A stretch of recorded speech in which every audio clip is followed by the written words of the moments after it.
Da pochi giorni sono stati presentati i candidati del PDL Sandonatese. Governare a responsabilità, lo slogan scelto dal partito per correre alle amministrative 2013, nell'ottica della costruzione di un governo stabile ed equilibrato, in continuità con quelli precedenti. La continuità nel rinnovamento e vedete, la nostra gente ha bisogno semplicemente delle certezze. Le certezze nella nazionale, le certezze alla regionale, le certezze nel comune, perché il comune è quello che ti dà le risposte di prima istanza e quindi c'è bisogno di persone serie che sappiano il fatto loro e che diano risposte certe. Da questo punto di vista la responsabilità ha questo valore e quindi io sono convinto, perché l'ha dimostrato nel tempo con un lavoro, come dire, forte, un lavoro responsabile, senza apparire troppo nei giornali e così via, ma con la presenza e con l'intelligenza ha saputo dare risposte positive e questo per i nostri concittadini può ed è una certezza. Supportato dall'assessore regionale Renato Chisio e dal senatore Mario Dalla Torre,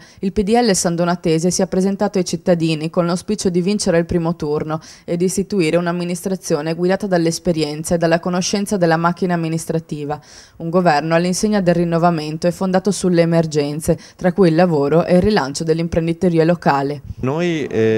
stiamo lavorando sul contatto personale con la gente, con gli imprenditori, stiamo andando azienda per azienda a proporre il nostro progetto, incontrando le associazioni di categoria,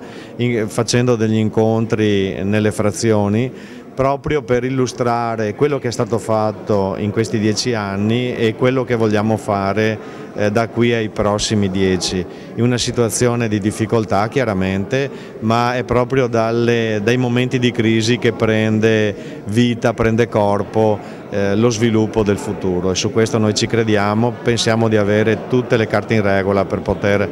dare nuovo impulso a Sandonà. Un uso strategico delle risorse disponibili, quindi, nell'ottica di una graduale crescita della città, sia per quanto riguarda lo sviluppo economico che le politiche sociali a fronte delle nuove esigenze dei cittadini. Non vogliamo anteporre il nostro tornaconto personale al benessere dei cittadini, continua Gian Silvio Contarin. Siamo qui per un progetto serio e concreto e agiremo per rinnovare la città. 24 candidati consiglieri all'interno della lista Popolo della Libertà, pronti per gli ultimi giorni di campagna elettorale.